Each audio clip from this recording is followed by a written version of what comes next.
الحمد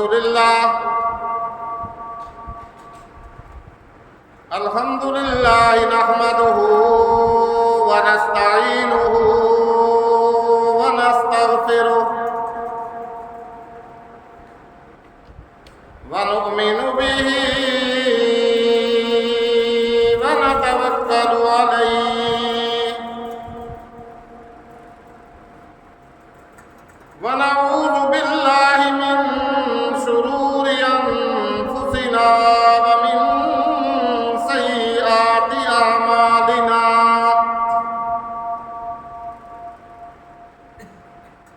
من يهده الله فلا مضل له ومن يضلله فلا هادي له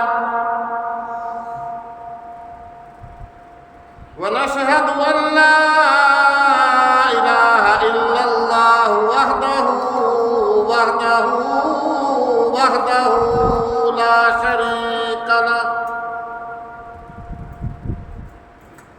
وحده لا شريك له ولا ضد له ولا ند له وحده لا شريك له ولا مثل له ولا مثال له ولا تمثيل له ونشهد أن سيدنا وسندنا وحبيبنا وحبيب ربنا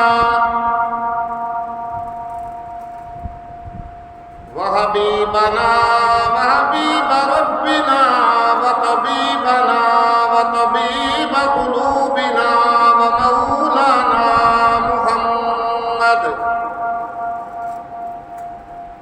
ومولانا ومرشدنا وهادينا محمدا عبده ورسوله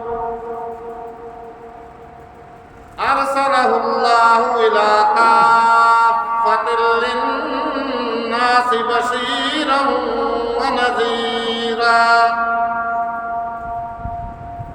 وداعيا إلى الله بإذنه وسراجا منيرا يا أيها النبي إنا أرسلناك شاهدا ومبشرا ونذيرا أما بعد فأعوذ بالله السميع العليم من الشيطان الرجيم بسم الله الرحمن الرحيم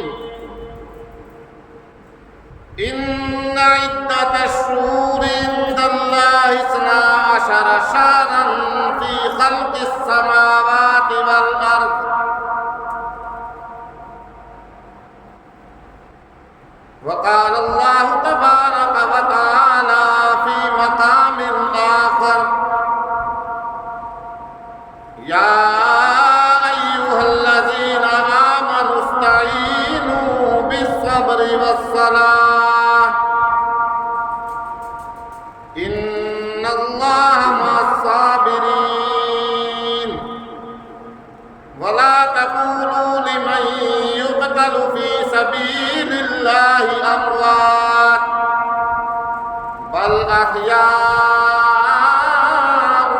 ولكن لا تشعرون ولنبلونكم بشيء من الخوف والجوع ونقص من الأموال والأنفس والثمرات وبشر الصابرين الذين إذا أصابتهم مصيبة قالوا إنا لله وإنا إليه راجعون أولئك عليهم صلوات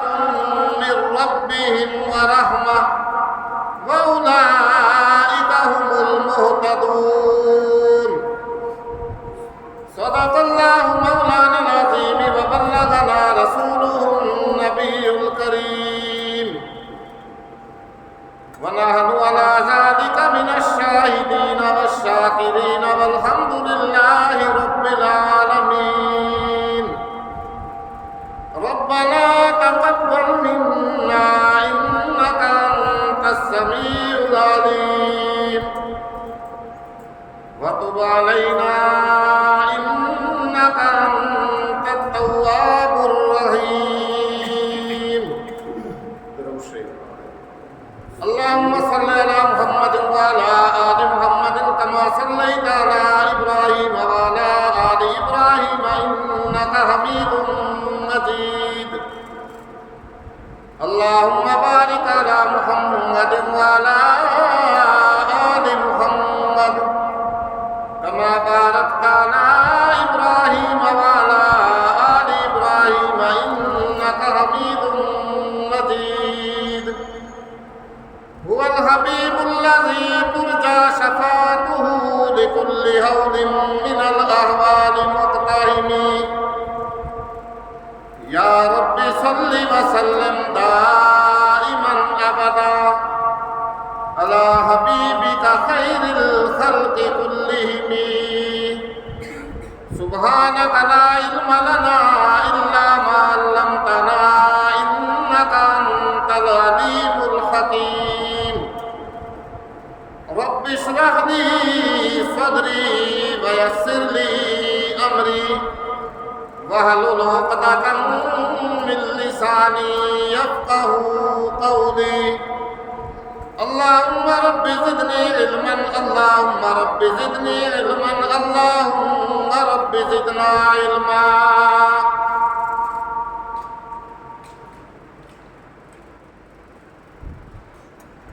محترم و مکرم معزز سامعین کرام، انتہائی واجب الاحترام بزرگوں، دوستوں، عزیز طلباء کرام، جیسا کہ آپ حضرات کو معلوم ہے، ماہ محرم الحرام گزر رہا ہے اور اس کی 10 تاریخ کی 10 محرم الحرام کی آمد ہے۔ اسلامی تاریخ قمری یعنی چاند کے سالوں کے حساب سے یہ سال کا پہلا مہینہ ہے، اور ذی الحج جو اس سے پہلے گزرا ہے وہ اسلامی تاریخ اور چاند کے سالوں کے حساب سے سال کا آخری مہینہ ہے۔ تو اس محرم الحرام سے جب آپ گنتی شروع کریں تو ذی الحج تک سال کے 12 مہینے وہ پورے ہو جاتے ہیں۔ جو میں نے آیت مبارکہ آپ کے سامنے تلاوت کی ہے، اس کے اندر اللہ رب العزت نے قرآن مقدس میں یہی ارشاد فرمایا، ان عدت الشہور، کہ بے شک سال کے مہینوں کی گنتی، عند اللہ 12 شہرا فی کتاب اللہ یوم خلق السماوات والارض، لوح محفوظ کے اندر، اللہ کی کتاب کے اندر، اللہ کے علم کے اندر جس دن سے اس نے زمین اور آسمانوں کو پیدا فرمایا تھا، اسی دن سے مہینے سال کے اللہ نے کتنے بنائے تھے؟ 12 مہینے، اور یہی اسلامی حساب سے، یعنی محرم، صفر، ربیع الاول، ربیع الثانی، جمادی الاول، جمادی الثانی، رجب، شعبان، رمضان، شوال، ذی-قعد اور آخری مہینہ ذی الحج۔ تو آخری مہینہ ذی الحج ہے اور پہلا مہینہ محرم الحرام ہے۔ آخری مہینہ بھی شہادت کا مہینہ ہے، اور سال کا پہلا اسلامی مہینہ محرم الحرام جو ہے وہ بھی شہادت کا مہینہ ہے۔ آخری مہینہ کے اندر ذی الحج کے اندر 18 ذی الحج کو داماد نبی سیدنا عثمان، ہمارے تیسرے خلیفہ، ذی النورین سب کہہ دو رضی اللہ تعالی عنہ، ذی الحج کی 18 تاریخ کو، سال کے آخری مہینہ کی 18 تاریخ کو ان کی مظلومانہ شہادت کا واقعہ وہ پیش آیا۔ اور سال کا جو پہلا مہینہ ہے محرم الحرام، اس کی 1 تاریخ کو ہمارے دوسرے خلیفہ سیدنا عمر فاروق رضی اللہ تعالی عنہ کی شہادت ہوئی، اور پھر اس مہینے کی 10 تاریخ کو نواسہ رسول جگر گوشہ بطول سیدنا حسین رضی اللہ تعالی عنہ کی مظلومانہ شہادت کا واقعہ پیش آیا۔ یہ اتفاقی بات ہے کہ اس مہینہ کی 10 تاریخ کو یہ واقعہ پیش آیا، لیکن یہ اس مہینہ کی 10 تاریخ جو ہے یہ شروع اسلام ہی سے محترم و مکرم چلی آتی ہے۔ قرآن و حدیث کی اصطلاح میں اسے کہا جاتا ہے یوم عاشورہ، یعنی عاشورہ کا دن۔ 10 محرم الحرام کو قرآن اور احادیث کی اصطلاح میں، شریعت کی اصطلاح میں کیا کہا جاتا ہے؟ یوم عاشورہ کے عاشورہ کا دن۔ شروع اسلام سے یہ یوم عاشورہ بڑا ہی محترم و مکرم چلا آتا ہے۔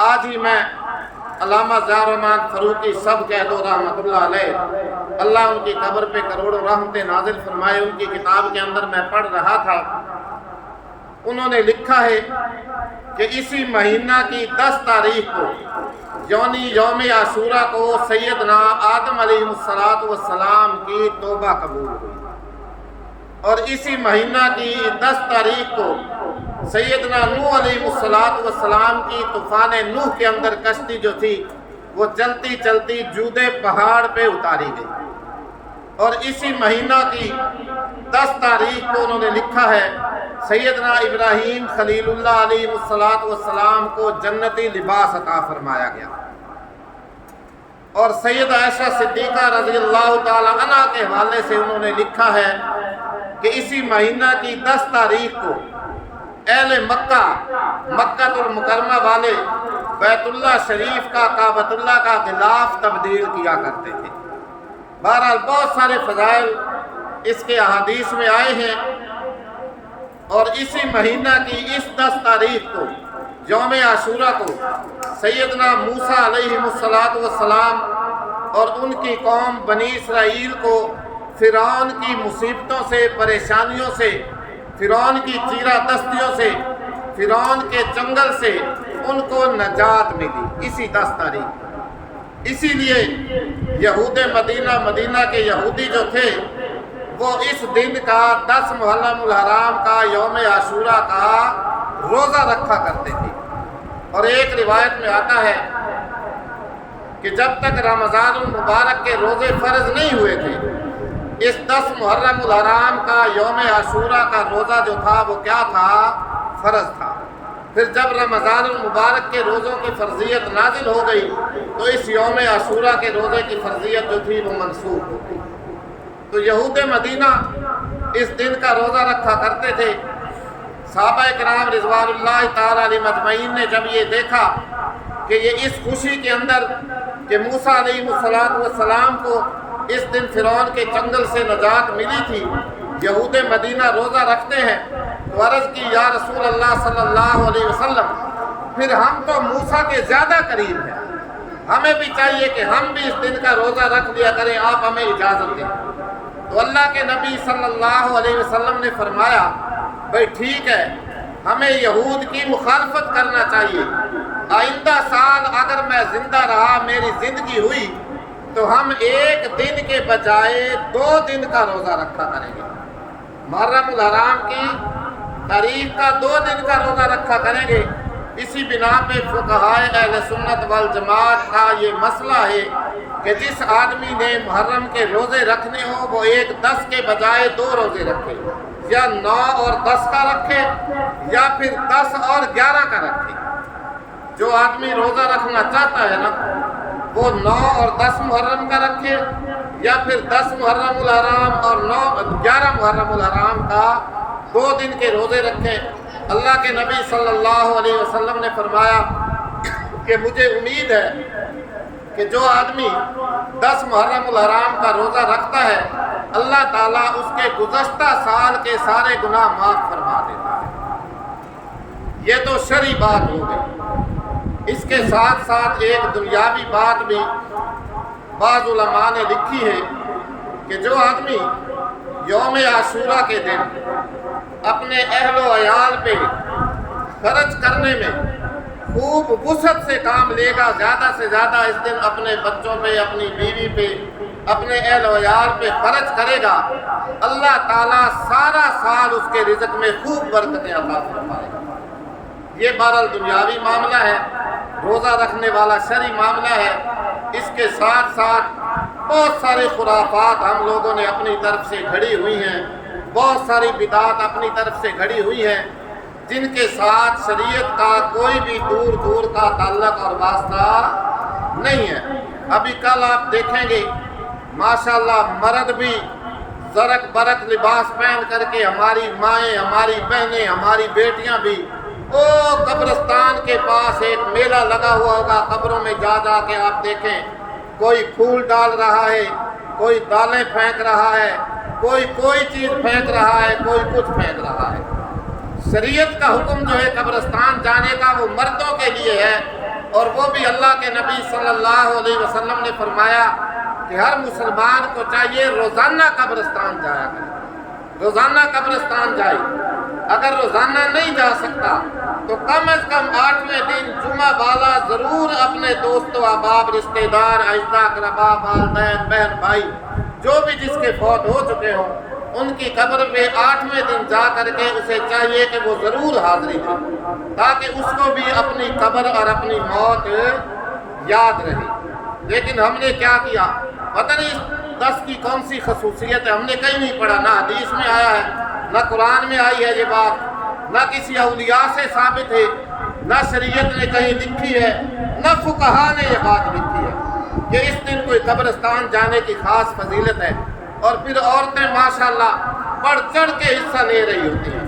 خدارا اس بات کا خیال کریں، اپنی اپنی ماؤں، بہنوں، بیٹیوں کو اس بات سے منع کریں۔ عورت کے لیے تو قبرستان جانے کی اجازت نہیں ہے۔ آج کل تو ماشاءاللہ فتنے کا دورہ ہے، فتنوں سے بھرا ہوا دور ہے، کسی کی بھی نگاہ بری نگاہ جو ہے وہ حفاظت میں نہیں ہوتی، محفوظ ہی نہیں ہوتی۔ اللہ تعالی ہمیں ان باتوں پہ عمل کرنے کی توفیق عطا فرمائے۔ اللہ اکبر۔ بہرحال یوم عاشورہ جو ہے وہ شروع ہی دن سے محترم و مکرم چلا آتا ہے۔ پھر اتفاق ایسا ہوا کہ اسی دن سیدنا حسین رضی اللہ تعالی عنہ کی شہادت کا مظلومانہ واقعہ جو ہے یہ پیش آ گیا۔ اللہ اکبر۔ شہید جو ہوتا ہے قرآن فرماتا ہے کہ وہ کیا ہوتا ہے، زندہ ہوتا ہے، زندہ، اور زندوں کے اوپر کبھی بھی کوئی ماتم نہیں کرتا، بین نہیں کرتا، نوا نہیں کرتا، سینے نہیں پیٹتا، رخسار نہیں چیختا اور چلاتا نہیں ہے، زندوں کے اوپر کبھی بھی کوئی ماتم نہیں کیا کرتا۔ اور تمام شیعہ مورخین سب اس بات پہ متفق ہیں کہ سن 351 یا سن 352 ہجری سے پہلے ان ماتمی جلوسوں کا کوئی ثبوت اور وجود نہیں تھا۔ سن 351 یا 52 ہجری کے اندر معز الدولہ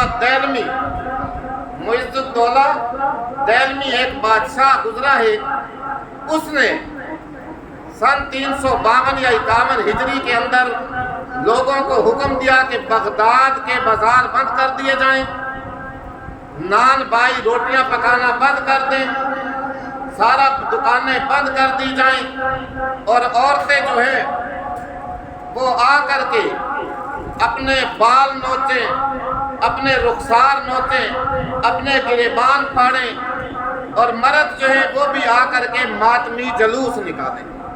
اس سے پہلے ان جلوسوں کا ماتم کرنے کا کوئی بھی وجود اور ثبوت کسی تاریخ کی کتاب کے اندر نہیں ملتا، چاہے وہ سنیوں کی لکھی ہوئی تاریخ ہے یا اہل تشیع کی لکھی ہوئی تاریخ ہے۔ اللہ اکبر۔ اس چیز سے تو شریعت میں منع کیا گیا ہے۔ اللہ کا قرآن فرماتا ہے یا ایھا الذین آمنوا استعینوا بالصبر والصلاۃ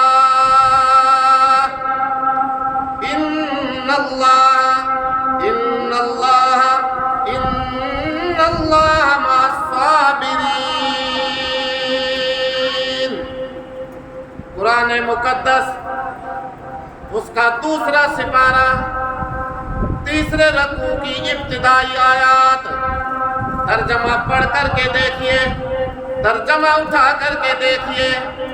یا ایھا الذین آمنو، اے ایمان والو، کون؟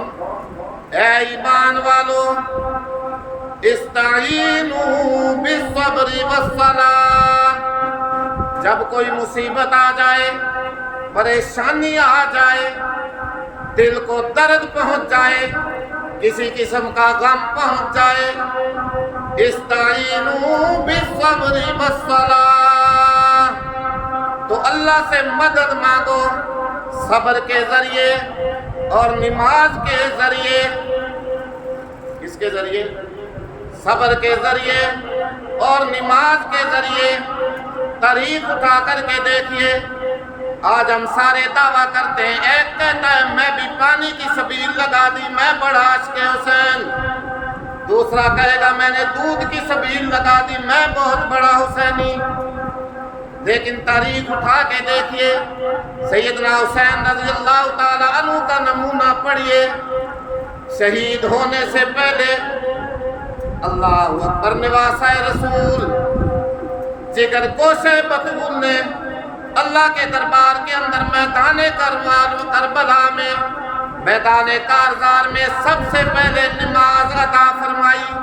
کیا کیا؟ سب سے پہلے نماز ادا فرمائی۔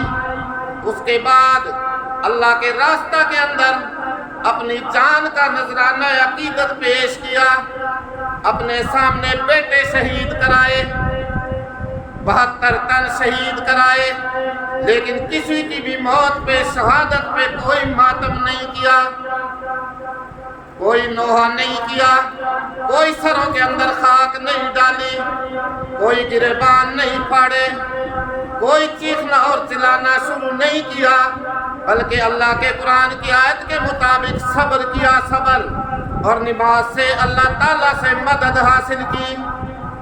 اللہ اکبر۔ خود سیدنا حسین رضی اللہ تعالیٰ عنہ کی شہادت پیش آئی، بہن زینب کو دیکھیں، باقی لوگ جو بچ گئے تھے ان کو دیکھیں، کسی نے بھی کہیں پہ ماتم نہیں کیا کہ ہمارے آج 72 افراد شہید ہو گئے۔ اللہ اکبر۔ شہید تو ہوتا ہی زندہ ہے۔ آگے اللہ فرماتا ہے وَلَا تَقُولُوا لِمَن يُقْتَلُ فِي سَبِيلِ اللَّهِ أَمْوَاتٌ بَلْ أَحْيَاءٌ وَلَٰكِن لَّا تَشْعُرُونَ، کہ اے لوگو جو اللہ کے راستے کے اندر اپنی جان کی پرواہ نہ کریں، مال کی پرواہ نہ کریں، اولاد کی پرواہ نہ کریں، جان تک کا نذرانہ عقیدت اللہ کے دین کی سربلندی کے لیے اس کے راستہ کے اندر جان کا نذرانہ عقیدت پیش کر دیں، اللہ فرماتا ہے تم ان کو مردہ کبھی بھی نہ کہنا، بل احیاء ولکن لا تشعرون، بلکہ وہ تو زندہ ہوتے ہیں، زندہ، لیکن تمہیں ان کی زندگی کا شعور نہیں ہوتا۔ شہادت جو ہے یہ تو ایک بہت بڑی عظمت ہے، بہت بڑا رتبہ ہے، بہت بڑی اللہ کی بلندی معرفت ہے، اور قسمت والوں کو یہ نصیب ہوتی ہے۔ آخر کوئی بات تو تھی، روایات میں آتا ہے اللہ کے نبی صلی اللہ علیہ وآلہ وسلم نے فرمایا مجھے پسند ہے یہ بات، مجھے محبوب لگتی ہے یہ بات کہ میں اللہ کے راستے میں شہید کیا جاؤں، پھر زندہ کیا جاؤں، پھر شہید کیا جاؤں، پھر زندہ کیا جاؤں۔ اللہ تعالیٰ ہمیں بھی بھئی یہ شہادت والی زندگی نصیب فرمائے۔ مرنا ہے، سب نے مرنا ہے، موت تو آنی ہے، لیکن شہادت کی جو موت ہے اس کے تو کیا کہنے، کیا کہنے۔ یہ تو شہید ہی بتا سکتا ہے کہ مجھے وہاں جا کے اللہ نے کیا کیا نعمتیں عطا فرمائی، کن کن نعمتوں سے اللہ نے مجھے نوازا ہے۔ اور یہ بھی قرآن مقدس نے ہمیں بتا دیا، 4واں سپارہ اٹھا کے دیکھیے، یہاں تو فرمایا کہ ان کو مردہ نہ کہو، آگے اللہ فرماتا ہے وَلَا تَحْسَبَنَّ الَّذِينَ قُتِلُوا فی سبیل اللہ امواتا، کہ وہ لوگ جو اللہ کے راستے کے اندر اپنی جان کا نذرانہ عقیدت پیش کر دیں، اپنی جان کی قربانی دے دیں، اللہ فرماتا ہے ان کو مردہ گمان بھی نہ کرنا۔ کیا نہ کرنا؟ یہاں تو فرمایا کہنا نہیں، وہاں فرمایا دل کے اندر ان کے مردہ ہونے کا خیال بھی نہ لانا، گمان بھی نہ کرنا۔ آگے اگلا جملہ سنیے کہ شہید کو اللہ کیا کیا رتبہ، کیا کیا مرتبہ عطا فرماتا ہے۔ فرمایا بل احیاء عند ربہم یرزقون، بلکہ وہ اپنے رب کے ہاں زندہ ہوتے ہیں، زندہ ہوتے ہیں اور انہیں جنت کا رزق دیا جاتا ہے، جنت کی نعمتوں سے انہیں نوازا جاتا ہے۔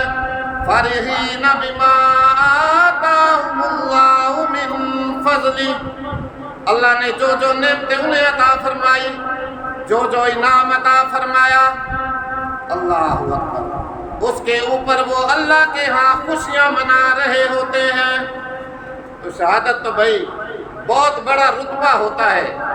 شہید کو داد دی جاتی ہے، داد، ہائے ہائے اس پہ نہیں کی جاتی، ماتم نہیں کیا جاتا، سینہ گوبی نہیں کی جاتی، بال نہیں نوچے جاتے، سروں میں خاک اور مٹی نہیں ڈالی جاتی، بلکہ شہید کو تو داد دی جاتی ہے، داد۔ جواں بیٹے کی لاش پہ بھی جو نہ رویا با حسین، ہائے حسین ہائے حسین نہیں کرنا، بلکہ با حسین داد دینی ہے۔ جواں بیٹے کی لاش پہ بھی جو نہ رویا با حسین، جس نے سب کچھ کھو کر کچھ بھی نہ کھویا با حسین۔ حسین والا عمل کرے، نمونہ اپنائیں، تب تو ہم حسینی کہلانے کے حقدار ہیں۔ حسین نے تو شہادت سے پہلے بھی نماز نہیں چھوڑی تھی، نماز نہیں چھوڑی تھی۔ مجھے تو پتہ ہی نہیں یار، میں دعوے تو کرتا ہوں کہ میں بڑا حسینی ہوں، میں بڑا حضرت حسین کا عاشق ہوں۔ اللہ اکبر۔ تے فرض نماز ادا کر بھائی، حق تعالیٰ دا ارشاد کہ صورت وچ نہیں معاف ہوندی، اے نیکیاں دی بنیاد۔ او موقع یاد کیجئے، وقت یاد کیجئے۔ آج تو میں بارش کا بہانہ بنا کر کے گھر نماز ادا کر لیتا ہوں، بیماری کا بہانہ بنا کر کے نماز چھوڑ دیتا ہوں، مال ڈنگر کے گھاس پھوس لانے کا بہانہ کر کے نماز چھوڑ دیتا ہوں، دکان کا بہانہ کر کے میری نماز ضائع ہو گئی، کھیتی کرتے ہوئے، ملازمت کرتے ہوئے کہ کریے جی مالک نہیں مندہ ملا لے نہیں نماز پڑھن دی دے۔ لیکن حضرت حسین رضی اللہ تعالیٰ عنہ کا وقت دیکھیے، نیزوں کی بارش ہو رہی ہے، تلواریں چل رہی ہیں، لیکن لباس رسول میدان کربلا کے اندر، میدان کارزار میں پھر بھی اللہ کا نماز کا فریضہ کھڑا ہوا ادا کر رہا ہوتا ہے کہ صورت وچ نہیں معاف ہوندی، اے نیکیاں دی بنیادیں، پڑھ نمازی اللہ تھی سی راضی۔ اللہ اکبر۔ تے کم تر مول قضا نہ تھی سی، کر وقت حسین دیا دے تے نہ تھی بربادے۔ اللہ بھائی ہمیں 5 وقت نماز باجماعت پڑھنے کی توفیق عطا فرمائے۔ خدا کی قسم، حسین کے مرثیہ پڑھنے والوں مساجد میں بھی آ کے دیکھا کرو، آج ہماری مسجدیں یہ بھی بیچاری نمازیوں کو بغیر خالی مرثیے پڑھ رہی ہوتی ہیں، خالی ہوتی ہیں مساجد خالی. کسی کو پتہ ہی نہیں ہے کہ اللہ نے یہ فریضہ بھی میرے ذمے کوئی لگایا ہوا ہے. اور یہ رات دن روزی روزی روزی روزی، رزق رزق، کمائی کمائی، مال دولت، جس کے لیے ہم مارے مارے پھرتے ہیں. جو آدمی 5 وقت باجماعت نماز ادا کرتا ہے، سب سے پہلے اللہ کی ذات اس کی روزی کی تنگی دور فرما دیتی ہے، اس کے رزق میں برکات ہوتی ہیں، اس کی روزی کی تنگی ختم ہو جاتی ہے. اللہ ہمیں اس بات پہ عمل کرنے کی توفیق عطا فرمائے. بہرحال کوئی دن اسلامی تاریخ کے اندر، کوئی سال، کوئی مہینہ ایسا نہیں گزرا جس کے اندر کسی نہ کسی اللہ کے بندے نے اللہ کے راستے کے اندر اپنی جان کا نذرانہ عقیدت پیش نہ کیا ہو. احد کے شہید، بدر کے شہید، تبوک کے شہید، حنین کے شہید، جمل و صفین کے شہید، اور وہ شہید احد کا میدان ہے. اللہ کے نبی صلی اللہ علیہ وآلہ وسلم کے چچا حمزہ کو بڑی بے دردی سے شہید کیا گیا، کلیجہ نکال کے چبایا گیا، آنکھیں نکال دی گئی، زبان کاٹ دی گئی، ناک کاٹ دیا گیا، چہرے کو پوری طرح بگاڑ دیا گیا، مسلح بنا دیا گیا. اللہ کے نبی صلی اللہ علیہ وسلم کو پتہ چلا، چچا کی لاش پہ تشریف لائے، آگے آنسو بہائے اور فرمایا، لوگوں قیامت تک آنے والے شہیدوں کا یہ سردار میرا چچا حمزہ ہوگا. لیکن اللہ کے نبی نے کوئی نوحہ نہیں کیا، کوئی ماتم نہیں کیا، کوئی بین نہیں کیا، کوئی سینہ کوبی نہیں کی. ہاں حضرت حمزہ کی بہن صفیہ بھائی کو دیکھنے کے لیے آنا چاہتی ہے، لیکن اللہ کے نبی نے فرمایا، میری پھوپھی صفیہ کو وہیں پہ روک دو، بھائی کی لاش پہ آنے کی اس کو اجازت نہیں ہے. آئے گی، چیخے گی، چلائے گی، روئے گی، نوحہ کرے گی.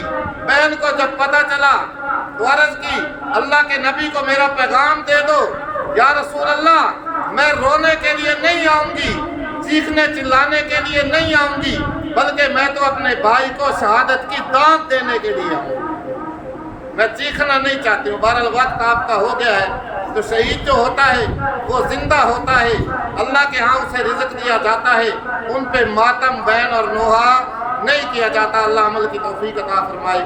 وآخر دعوانا الحمدللہ رب العالمین.